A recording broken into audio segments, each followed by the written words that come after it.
जय हिंद, वंदे मातरम। मेरे प्यारे दोस्तों, तो कैसे हो आप सभी लोग और कैसे चल रही है आप लोग की बोर्ड परीक्षा की तैयारी। आई होप आप सब लोग बहुत अच्छे होंगे और जमकर अपने बोर्ड एग्जाम की तैयारी भी कर होंगे।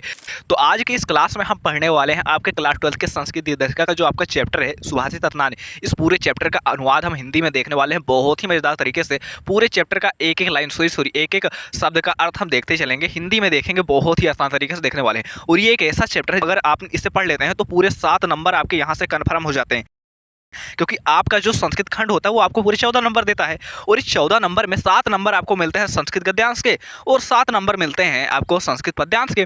तो गद्यांश के लिए आपको कई चैप्टर पढ़ने पड़ेंगे, कुछ इंपॉर्टेंट चैप्टर हैं, मैंने सारे करवा रखे हैं, आप प्लेट से जाकर देख लीजिएगा।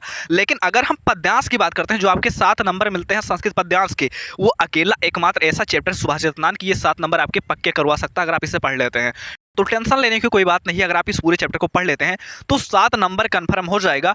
तो आज की इस वीडियो में हम 20 मिनट के अंदर 20 से 25 मिनट हो सकता है, इसमें हम 7 नंबर कन्फर्म कर लेंगे अपने, ठीक है, बहुत आसानी से। तो 7 नंबर में आपको 2 नंबर मिलते हैं संदर्भ के। तो अगर आप इसका संदर्भ लिखना चाहते हो तो आप बहुत ही मजेदार तरीके से लिख सकते हैं कि प्रस्तुत संस्कृत पद्यांश हमारी पाठ्य पुस्तक हिंदी के संस्कृत दिग्दर्शिका के सुभाषित रत्नानी नामक पाठ से उद्धृत है। ठीक है, बस यही हो जाएगा, आपका संदर्भ हो जाएगा। इतना आप लिख देंगे 2 नंबर मिल जाएगा, समझ लो। इतना आपने सुन लिया, इतना आपने लिख दिया, 2 नंबर आपके कन्फर्म है। अगर बोर्ड परीक्षा में ना आए यहाँ से श्लोक तो आप बताना। अब इसके बाद में अब चलिए बाकी के जो 5 नंबर है वो भी कन्फर्म कर लेते हैं जो आपको इसके पद्यांश के अनुवाद के लिए मिलते हैं। ठीक है, चलो तो चैप्टर में बढ़ते हैं आगे। ठीक है, तो यहाँ पर देखते हैं सबसे पहला पद्यांश कौन सा है। भाषासु मुख्या मधुरा दिव्या गिरवाण भारती तस्या ही मधुरम काव्यम तस्मादेव सुभाषितम। यानी कहने का मतलब है भाषासु, भाषासु मतलब होता है भाषाओं में, भाषासु मतलब भाषाओं में, मुख्या मतलब मुख्य, भाषाओं में मुख्य, मधुरा मतलब मधुर और दिव्या मतलब अलौकिक, दिव्या मतलब दिव्य यानी कि अलौकिक। तो भाषाओं में मुख्य, मधुर और अलौकिक क्या है, गिरवाण भारती। गिरवाण भारती मतलब क्या होता है, देवताओं की वाणी, जिसे संस्कृत कहा गया है। संस्कृत को देवताओं की वाणी कहा गया है, तो गिरवाण भारती का मतलब आप संस्कृत बोल सकते हो। तो इसका अनुवाद हमारा क्या हो जाएगा, भाषाओं में मुख्य, मधुर और अलौकिक क्या है, संस्कृत है, यानी देवताओं की वाणी संस्कृत है।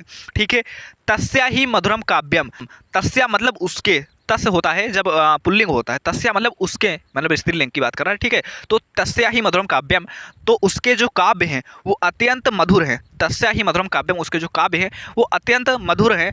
और तस्मादप सुभाषितम, और उसमें भी जो सबसे मतलब उससे भी ज़्यादा अगर कुछ मधुर है तो उसकी सुभाषितम मतलब उसकी सूक्तियाँ। ठीक है, तो इसका हमारा अनुवाद क्या हो जाएगा कि भाषाओं में मुख्य, मधुर और अलौकिक जो है देवताओं की वाणी संस्कृत है, उसके काव्य जो है अत्यंत मधुर हैं और उससे भी मधुर उसकी सुभाषित हैं, मतलब उसकी सूक्तियाँ हैं।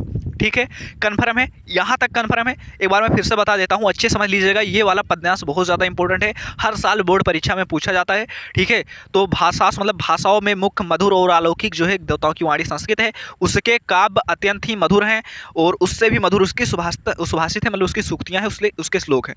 ठीक है, आगे बढ़ते हैं। अगला हमारा जो श्लोक है क्या है, सुखार्थिना कुतो विद्या, कुतो विद्यार्थिना सुखम, और सुखार्थी व तेजेत विद्या और विद्यार्थी व तेजेत सुखम। कहने का मतलब है सुखार्थिना, जो सुख के अर्थी हैं, मतलब सुख चाहने वाले हैं, कुतो विद्या, उनके लिए विद्या कहाँ है।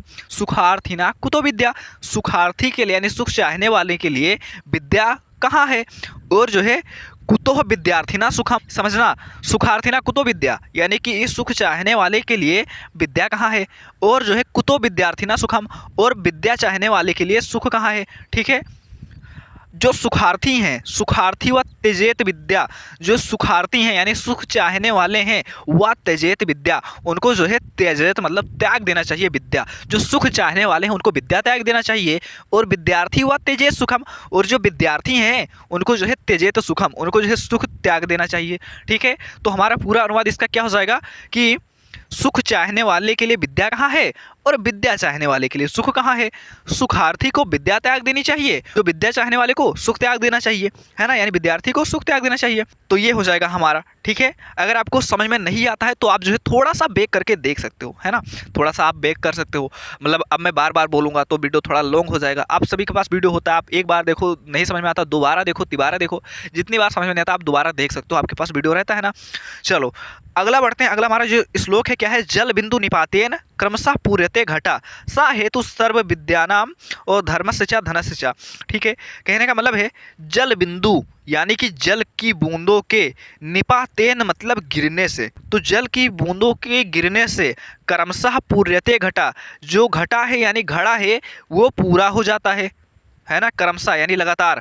ठीक है, तो जल की बूंदों के लगातार गिरने से घटा जो घड़ा होता है वो पूर्यते मतलब पूरा हो जाता है। जल की बूंदों के लगातार गिरने से घड़ा भर जाता है, पूरा हो जाता है।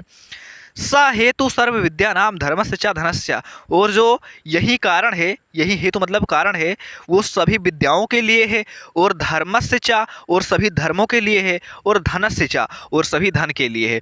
यही नियम, यही कारण सभी विद्या के लिए है, सभी धर्म के लिए और सभी धन के लिए है। कौन सी? कॉन्टिन्यूटी। कौन सी नियम? कॉन्टिन्यूटी यानी निरंतरता। यानी अगर जल, देखो इसका मतलब क्या होगा, जल की बूंदों के निरंतर गिरने से घड़ा भर जाता है, और यही कारण जो है, इस यही नियम जो है सभी विद्या के लिए, सभी धर्म के लिए और सभी धन के लिए है ना। अगला देखते हैं, अगला क्या है, काव्य शास्त्र विनोदेन कालो गच्छत धीमताम व्यसनेन चा मूर्खाणाम निद्रया कलहेन हुआ। ठीक है, चलो देखते हैं। काव्य शास्त्र विनोदेन, देखो यहाँ पर बताया गया है ना इस श्लोक में कि मूर्खों का समय कैसे बीतता है और जो ज्ञानी लोग होते हैं उनका समय कैसे बीतता है। पहली लाइन में क्या बताया गया है, तो पहली लाइन में बताया गया है कि जो है बुद्धिमानों का समय कैसे बीतता है, मतलब कि जो ज्ञानवान लोग हैं उनका समय कैसे बीतता है।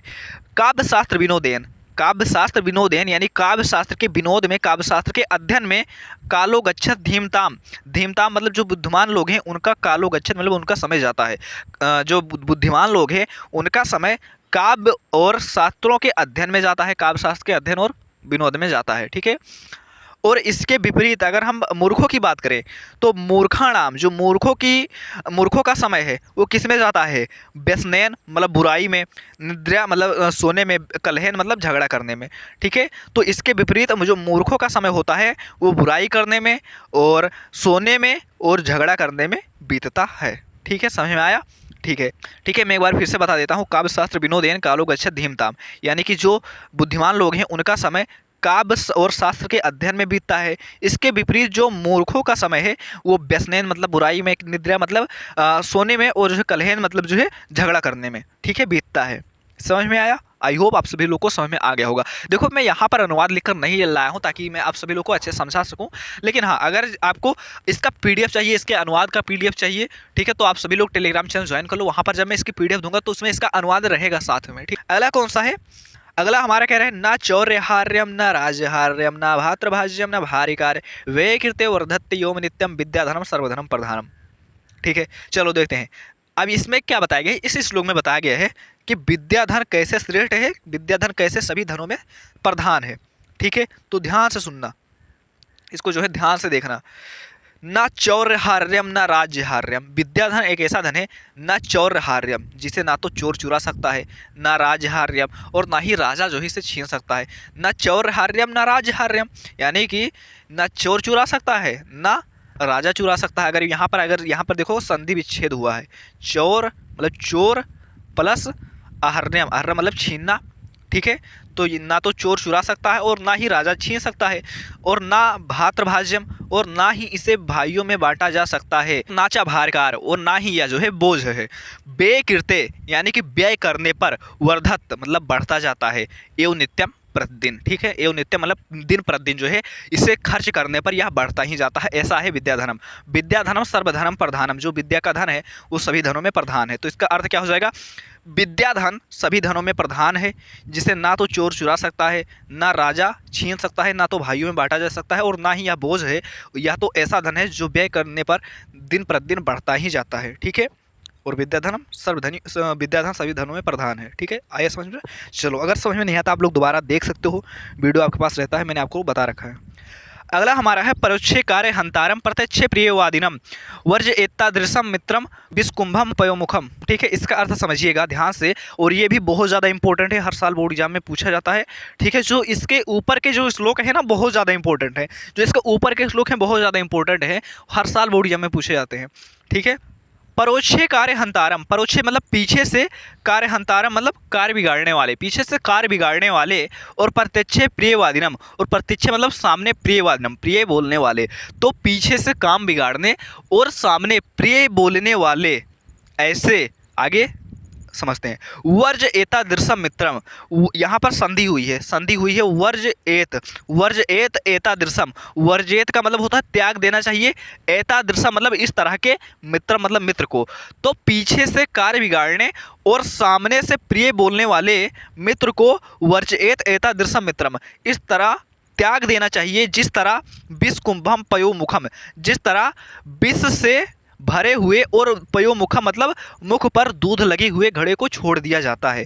तो एक बार फिर से समझिएगा, विष कुंभम पयोमुखम का मतलब है ऐसा घड़ा जिसके अंदर से तो विष भरा है लेकिन सामने से जो मतलब ऊपर से जो है दही लगा हुआ है।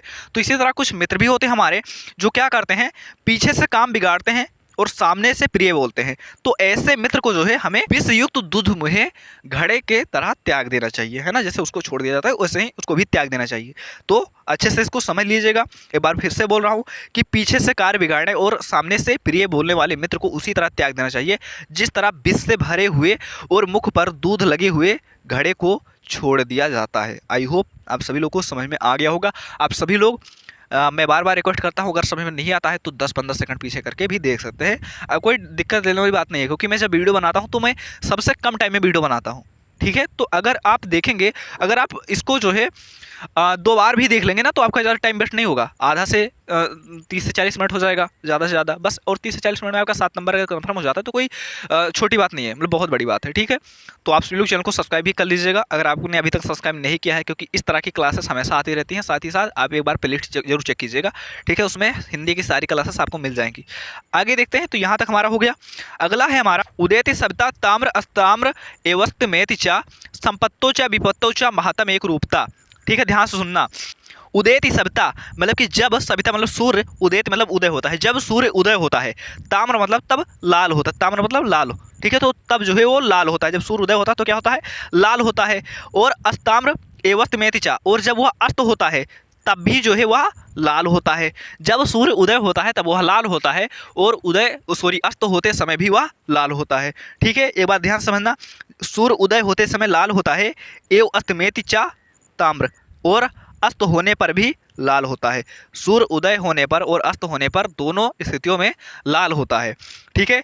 इसी तरह जो महत्तम एक रूपता, जो महान लोग हैं, जो महान लोग हैं वो क्या करते हैं, महान लोग हैं वो संपत्तों यानी कि सुख में और विपत्तियों यानी कि दुख में, वो संपत्ति यानी सुख में और विपत्तों मतलब दुख में एक समान रहते हैं।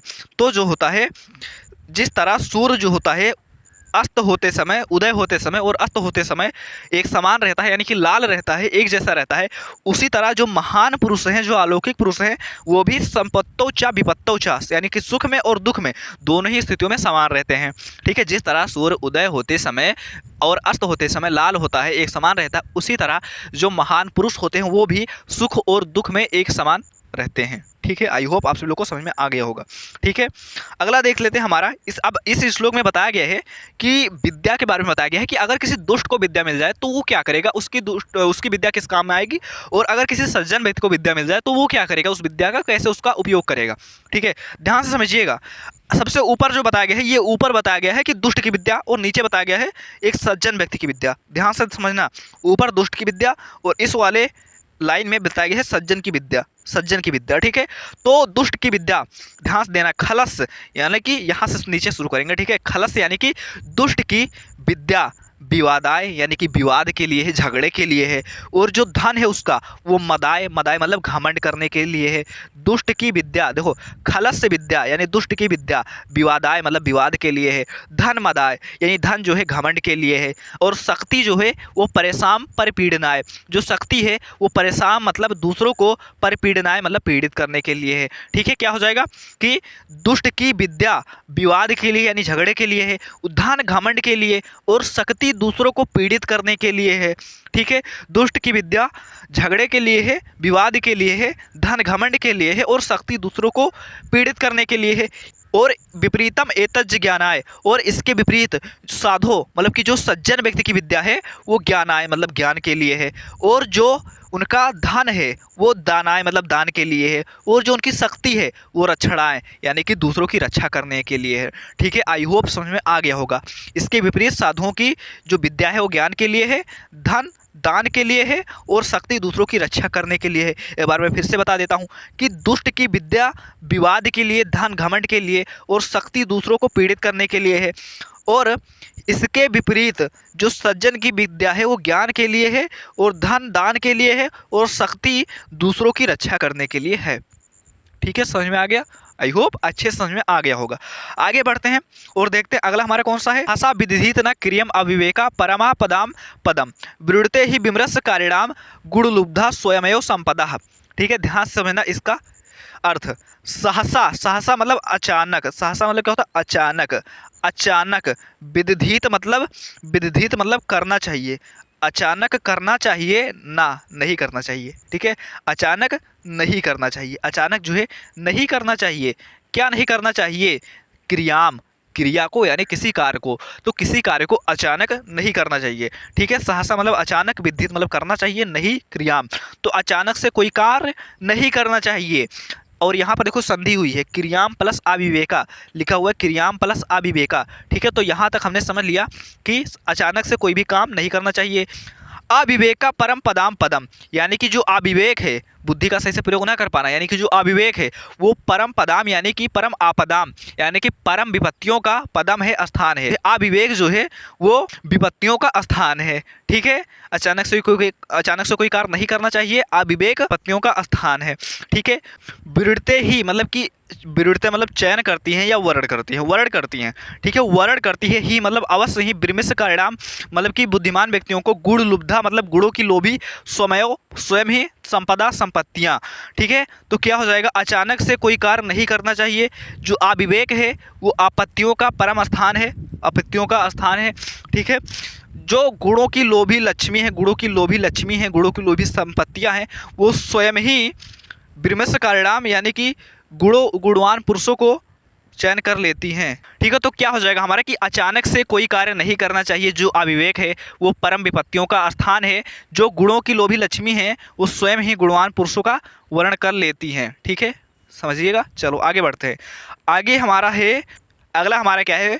वज्रादपि कठोराण मृदूनि कुसुमादपि, यानी कि वज्रादपि कठोराण, वज्र से भी कठोराण मतलब कठोर, वज्र वज्राद अपि यानी कि वज्र से भी कठोर, और कुसुमादपि यानी कि कुसुम मतलब होता है पुष्प, पुष्प से भी, मृदून मतलब कोमल, मृदून मतलब कोमल, पुष्प से भी कोमल। ठीक है, तो क्या हो जाएगा? वज्र से भी कठोर और पुष्प से भी कोमल। ठीक है, तो को प्रणाम यानी कि अलौकिक पुरुष के चेतांश मतलब हृदय को, चेतांश मतलब हृदय को, ना विज्ञातुम अर्हति नहीं जाना जा सकता है। ठीक है, ऐसे अलौकिक व्यक्तियों के हृदय को नहीं जाना जा सकता है। किसके हृदय को?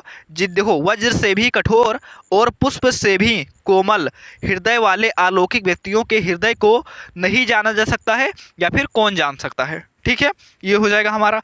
अगला हमारा प्रीणात या सुचरित पितरम स पुत्रो यद भर्तुरेव हितम इच्छत तत्र कलत्रम तन्मित्रम आपदि सुखे च समक्रियम यदि एतन त्रयम जगति पुण्यकृतो लभन्ते। प्रीणत मतलब प्रसन्न करता है, यह मतलब जो सुचरित मतलब अपने आचरण से, पितरम मतलब पिता को, तो जो अपने आचरण से, अपने सुंदर आचरण से, अपने अच्छे व्यवहार से अपने पिता को क्या करता है? प्रीणत मतलब प्रसन्न करता है, वह पुत्र। ठीक है, ध्यान समझ लेना, वह पुत्र। और यद जो भर्तुरेव मतलब अपने पति का ही हितम इच्छा मतलब हित चाहती है, तत्कलत्रम वह, कलत्रम मतलब स्त्री, वह स्त्री। ठीक है, ध्यान से समझिएगा। ठीक है, जो अपने अच्छे व्यवहार के द्वारा पिता को प्रसन्न करता है वह पुत्र, और जो अपने भर्तुरेव की अपने पति का ही हितम इच्छाती है, हित की इच्छा करती है, वह स्त्री। ठीक है, और जो है तन मित्रम आपदि, और वह मित्र जो आपद में यानी कि आपत्ति में, मुसीबत में, सुखे चा यानी कि और सुख में, समक्रियम यदि जो समान रहता है। ठीक है, ध्यान से समझना। तो हमारा क्या हो जाएगा? जो अपने अच्छे आचरण से अपने पिता को प्रसन्न रखता है वह पुत्र, और जो अपने पति की ही इच्छा चाहती है वह पत्नी, और जो मित्र अपने मित्र के साथ सुख में और दुख में समान रहता है, ये तीन चीज़ें, एतत्त्रयम ये तीन चीज़ें जगत मतलब संसार में पुण्यकृतो लभन्ते, पुण्यकृतो यानी कि जो पुण्यकारी व्यक्ति हैं, जो पुण्यकारी व्यक्ति हैं, लभन्ते मतलब प्राप्त करते हैं। ये तीन चीज़ें जगत मतलब इस संसार में पुण्यकृतो मतलब पुण्यवान व्यक्ति, लभन्ते मतलब प्राप्त करते हैं। ठीक है, ध्यान से समझना कि प्रीणत यह सुचरिते पितरम सा पुत्रो, कि जो अपने पिता को अपने सुंदर आचरण के द्वारा प्रीणत मतलब प्रसन्न करता है वह पुत्र, और जो अपने पति की ही हितम इच्छा मतलब हित चाहती है वह स्त्री, और जो मित्र सुख में और आपद मतलब दुख में चा समक्रियम यदि, यानी कि समान भाव रखता है, समान कार्य करता है, ये तीन चीजें जग में पुण्यकृतो लभंते, पुण्यकारी व्यक्ति को ही प्राप्त होते हैं। ठीक है, आई होप समझ में आ गया होगा अब। ठीक है, तो एक बार मैं फिर से बता देता हूँ, जो अपने पिता को अपने सुंदर आचरण के द्वारा प्रसन्न रखता है वह पुत्र, और जो अपने पति की ही इच्छा चाहती है, हित की ही इच्छा चाहती है वह स्त्री, और वह मित्र जो सुख में और दुख में समान रहता है, ये तीन चीज़ें इस संसार में पुण्यकारी व्यक्ति को ही लभंते मतलब प्राप्त होते हैं। ठीक है, आगे बढ़ते हैं। अगला हमारा कामान दुग्धे विप कर सत्य लक्ष्मी कीर्ति सूते दुष्कृतम या हीनस्ति शुद्धाम शांताराम मातरम मंगला नाम धेनु धीरा सुनिरता वाचनम आहु। ठीक है, चलो ध्यान सुनते हैं और ध्यान से समझते हैं इसका अर्थ। ठीक है, क्या हो जाएगा, कामान दुग्धे, कामान मतलब इच्छाओं को, ठीक है, कामान मतलब इच्छाओं को, कामनाओं को या फिर इच्छाओं को, कामान मतलब इच्छाओं को। ठीक है, इच्छाओं को दुग्धे मतलब एक तरह से दूहती है या पूर्ण करती है, कामनाओं को पूर्ण करती है। क्या चीज़ अभी हम आगे देखेंगे। तो जो कामनाओं को पूर्ण करती है, ठीक है, और जो है विप कर सत्य लक्ष्मी, अगर इसका ये यहाँ पर जो है संधि हुई है, अगर इसको हम अलग करेंगे तो हमारा क्या हो जाएगा, विप्र, ये हो जाएगा विप्र करसती, क्या हो जाएगा, करसती प्लस हो जाएगा अलक्ष्मी, अलक्ष्मी। ठीक है, तो विप करसती मतलब होता है अलग करती है या मिटाती है, दूर करती है, और अलक्ष्मी मतलब निर्धनता को। ठीक है, तो क्या हो जाएगा हमारा, अलग करती, दूर करती है निर्धनता को। तो जो कामनाओं को पूर्ण करती है और अलक्ष्मी को दूर करती है यानी कि निर्धनता को दूर करती है, कीर्ति मतलब यश को, सूते मतलब बढ़ाती है, यश को बढ़ाती है, दुष्कृतम या हीनस्त, दुष्कृतम माने पाप को, हीनस्त मतलब कि नष्ट करती है, हीनस्त मतलब हीनस्त मतलब नष्ट करती है। ठीक है, हीनस्त मतलब नष्ट करती है, कि जो सभी कामनाओं को पूर्ण करती है, निर्धनता को दूर करती है, यश को बढ़ाती है और पाप को नष्ट करती है, ऐसी शुद्ध शांत और सत्य से सनी वाणी को बुद्धिमान पुरुषों ने ऐसी गाय कहा है जो सभी मंगलाओं की जननी मानी जाती है। ठीक है, अब समझ में आया, अब समझ में आया। ठीक है, एक बार मैं फिर से बता देता हूँ। धीरा मतलब बुद्धिमान पुरुषों ने शुद्ध शांत और सत्य से सनी वाणी को ऐसी धेनु, ऐसी गाय कहा है जो सभी मंगलाओं की जननी है, जो सभी मंगलाओं की जननी है, और क्या करती है, कामनाओं को पूर्ण करती है, निर्धनता को दूर करती है, यश को बढ़ाती है और पाप को नष्ट करती है। ठीक है, समझ में आया। चलो आगे बढ़ते हैं। अगला हमारा 13वां नंबर क्या है, अगला हमारा व्यतिसजत पदार्थानांतरा को अभिहेतु ना खलु बहिरूपाधीन प्रीतिया संश्रयन्ते। ठीक है, ध्यान से समझिएगा। व्यतिसजत मतलब मिलाता है, ध्यान सुनना, व्यतिसजत मतलब मिलाता है। तो व्यतिसजत मतलब क्या होता है, मिलाता है, पदार्थानांतरा, यहाँ पर जो है संधि हुई है, पदार्थान और अंतरा, पदार्थों को, अंतरा मतलब कोई आंतरिक कारण, कोई आंतरिक कोअप हेतु, कोई आंतरिक ही कारण है जो पदार्थों को मिलाता है। ध्यान समझिएगा कि पदार्थों को कोई आंतरिक कारण ही मिलाता है, पदार्थों को कोई आंतरिक कारण ही मिलाता है। ठीक है, व्यतिसजत मतलब मिलाता है, पदार्थान मतलब पदार्थों को, अंतरा मतलब कोई आंतरिक, कोअप हेतु मतलब कोई कारण। ठीक है, तो पदार्थों को कोई आंतरिक कारण ही मिलाता है। ठीक है, कोई उसमें अंदर का कोई भाव होता है जो उनको पदार्थों को मिलाता है। ठीक है, उसके बाद में ना खलु बहिरूपाधीन प्रीतिया संश्रयन्ते, जो प्रीतियाँ हैं यानी कि जो प्रेम है, प्रीतिया मतलब कि जो प्रेम है, जो मोहब्बतें हैं, जो प्रेम है, वो जो है बहिरूपाधीन, वो बाहरी रूपों पर, वो बाहरी दिखावे पर, बाहरी रूप पर ना खलु निश्चय ही नहीं संश्रयन्ते आश्रित होती हैं। जो प्रेम है वो निश्चय ही बाहरी रूपों पर, बाहरी भावों पर आश्रित नहीं होता है। ठीक है, तो क्या समझा हमने कि जो पदार्थों में कोई आंतरिक कारण ही होता है जो उनको मिलाता है, निश्चय ही प्रेम बाहरी कारणों पर निर्भर नहीं करता है। ठीक है, उसके बाद इसी श्लोक में क्या लिखा हुआ है, विकसत ही पतंगस उदयो पुंडरीकम द्रवति चा हिमरस्म उदगते चंद्रकांता। ठीक है, ध्यान से समझिएगा। विकसत ही यानी कि उदय होता है, विकसित मतलब उदय होता है। ठीक है, उदय होता है, उदय होता है, पुंडरीकम मतलब कमल, तो कमल जो है उदय होता है पतंगस उदयो, सूर्य के उदय होने पर, पतंग मतलब होता है सूर्य, तो सूर्य के उदय होने पर, ठीक है, तो सूर्य के पतंगस उदयो यानी कि सूर्य के उदय होने पर ही कमल जो है विकसित होता है, उदय होता है। द्रवति च हिमरस्म उद्गते चंद्रकांता, और जो चंद्रकांता मणि है वो हिमरस्म यानी कि चंद्रमा के ही उद्गते उत्पन्न होने पर, चंद्रमा के ही उत्पन्न होने पर वो पिघलती है, ठीक है, तो चंद्रमा के ही निकलने पर जो है जो चंद्रकांता मणि होती है वो पिघलती है। तो हमारा क्या हो जाएगा, देखो कि पदार्थों को कोई आंतरिक कारण ही होता है जो उन्हें मिलाता है, निश्चय ही प्रेम बाहरी कारणों पर निर्भर नहीं करता है। और कमल जो होता है वो सूर्य के उदय होने पर ही विकसित होता है, और जो चंद्रकांता मणि है वो चंद्रमा के उदित होने पर, मतलब चंद्रमा के ही निकलने पर जो होता है वो द्रवित होती है, ठीक है। चलिए, इतना समझ में आ गया। सिर्फ 2 श्लोक और बचा है, उसके बाद में आपकी छुट्टी हो जाएगी, ठीक है, इसलिए चैनल को सब्सक्राइब कर लो ताकि ऐसी वीडियोज आती रहे। आगे देखते हैं। अच्छा, एक हाइप का बटन होता है नीचे, आप सभी लोगों को शायद नहीं पता हाइप का बटन होता है। अगर आप इस वीडियो को हाइप करेंगे तो और भी लोगों तक ये वीडियो पहुंच जाएगा, तो आप सभी लोग हाइप जरूर कीजिएगा, और पसंद आए तो वीडियो को लाइक कर दीजिएगा, ठीक है।